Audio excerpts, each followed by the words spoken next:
ரணில் விக்ரமசிங்க அவர்கள் முன்னாள் ஜனாதிபதி கைது செய்யப்பட்டிருக்கின்றார். கைது செய்யப்படுவதற்கான காரணம் தான் வேறு எதுமல்ல, கடந்த காலங்களில் அவர் 166 லட்சம் ரூபாய் மக்களுடைய பணத்தை துஷ்பிரயோகம் செய்திருக்கின்றார். மக்களுடைய வரி பணத்தை கொள்ளையடித்திருக்கின்றார் என்றால் கூட அது மிகையாகாது.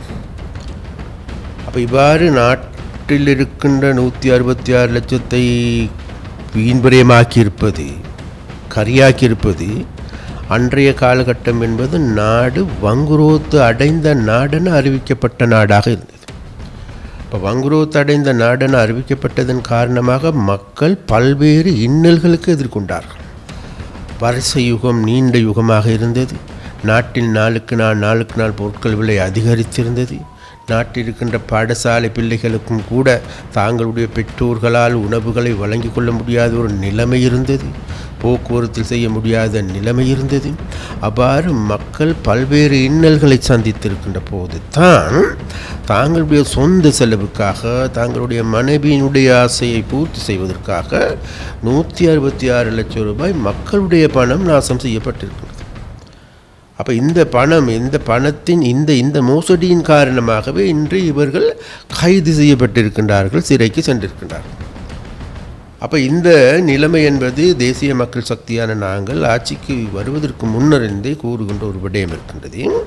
நாட்டு மக்களுடைய பணத்தை கொள்ளையடித்தவர்களுக்கும் அல்லது கொள்ளையடித்த பணங்களை மீள கொண்டு வருவதற்கும் அதற்கு எதிரான சட்ட ரீதியான நடவடிக்கைகள் எடுப்போம் என்று நாங்கள் குறிப்பிட்டிருந்தோம். அந்த வகையில் ரணில் விக்ரமசிங்காவுடைய கொள்ளை என்பது இந்த கொள்ளை மாத்திரமல்ல, இதை விட பாரிய மோசடி இருக்கின்றது. பிணைமுறி மோசடியின் மூலமாக 1100 கோடி ரூபாய் மக்களுடைய பணம் நாசம் செய்யப்பட்டிருக்கிறது.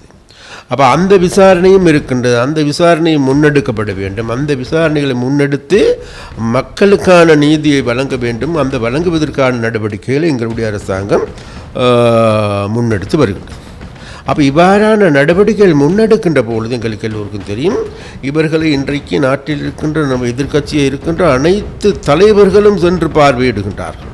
அது ரவுப் ஹக்கீமாக இருக்கலாம், மைத்ரிபால சிறிசேனாவாக இருக்கலாம், மனு கணேசனாக இருக்கலாம், மஹிந்த ராஜபக்சாவா, நாமல் ராஜபக்சாவா, சஜித் பிரேமதாசாவா, அதாவது இந்த அனைத்து திருடர்களும் அந்த திருடர்களை பார்ப்பதற்காக அவரை ஒரு கதாநாயகனாக மாற்றுவதற்கான செயற்பாட்டினை இந்த 40 திருடர்களும் சேர்ந்து மக்களுக்கு தண்ணி காட்டி வருகின்ற ஒரு வேலையும் கூட காணக்கூடியதாக இருக்கிறது. அப்போ அந்த வகையில் மிக தெளிவாக நேற்றைய நீதிமன்றத்தின் தீர்ப்பு என்பது, இவர் மக்களுடைய பணத்தை 166 லட்சம் ரூபாயை மோசடி செய்திருக்கின்றார் என்று மிக தெளிவாக நீதிமன்றம் குறிப்பிடுகின்றது. அதன் காரணமாகத்தான் இவர் தண்டனை வழங்கப்பட்டிருக்கின்றது.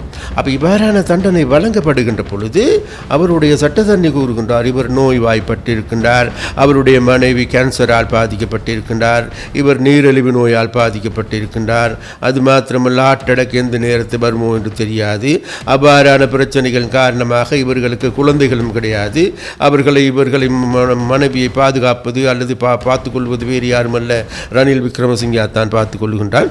அதனால் அவ்வாறான நோய்வாய்ப்பட்டிருப்பதன் காரணமாக அவருக்கான பிணை அனுமதியை கோரிய போது எங்களுக்கு ஒன்று விடயம் மாத்திரம் தெரிய வருகின்றது. இவர்கள் ஆட்சியை கைப்பற்றுகின்ற பொழுது, ஆட்சி பீடத்துக்கு வருகின்ற பொழுது, ஜனாதிபதியாக வருகின்ற பொழுது இவர்களுக்கு எந்த விதமான நோய் நொடிகளும் கிடையாது.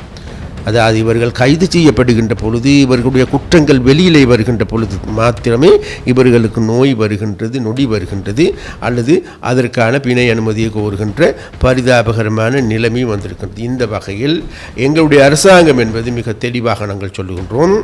இவ்வாறு அதாவது இப்பொழுது நாட்டினுடைய நீதி நிலைநாட்டப்பட்டிருக்கிறது.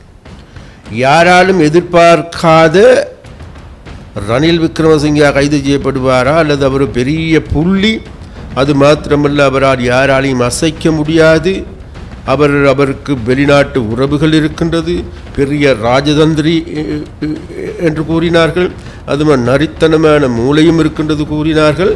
அதனால் அவர் அந்த மூளையை வைத்து எல்லா விளையாட்டுகளும் விளையாடுவார், அதனால் இவரை அடையுதுன்னு நினைத்து கொண்டார். ஆனால் இன்றைக்கு எங்களுக்கு எல்லோருக்கும் தெரியும், முழு நாட்டில் வாழ்கின்ற மக்களும் இன்றைக்கு திருப்தி அடைகின்ற, பட்டாசு கொளுத்துகின்ற நிலைமைக்கு சென்றிருக்கின்றார்கள்.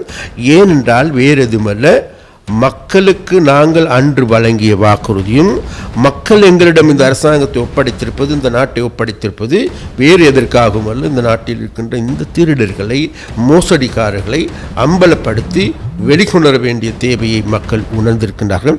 அந்த வகையில் இன்றைக்கு மக்கள் மிகவும் மகிழ்ச்சியாக இருக்கின்றார்கள், சந்தோஷமாக இருக்கின்றார்கள்.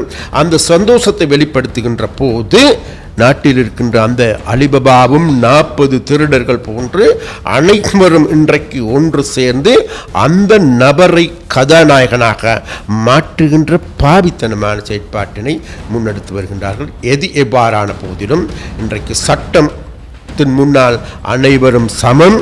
அது ஜனாதிபதியா, பிரதமரா, அல்லது நாட்டில் இருக்கின்ற எம்பிமார்களா அல்லது அமைச்சர்களா, யாருக்குமே இந்த சட்டம் இன்றைக்கு சட்டம் ஊடுருவி சென்றிருக்கின்றது. மக்களுக்கான சேவையை செய்து வருகின்றது, நீதியை நிலைநாட்ட இருக்கின்றது. அந்த வகையில் அந்த நீதித்துறை இன்றைக்கு இந்த திருடர்களை தேடி வேட்டையாடும் என்பதை இந்த இடத்தில் நாங்கள் சொல்லிக்கொள்ள விரும்புகிறோம்.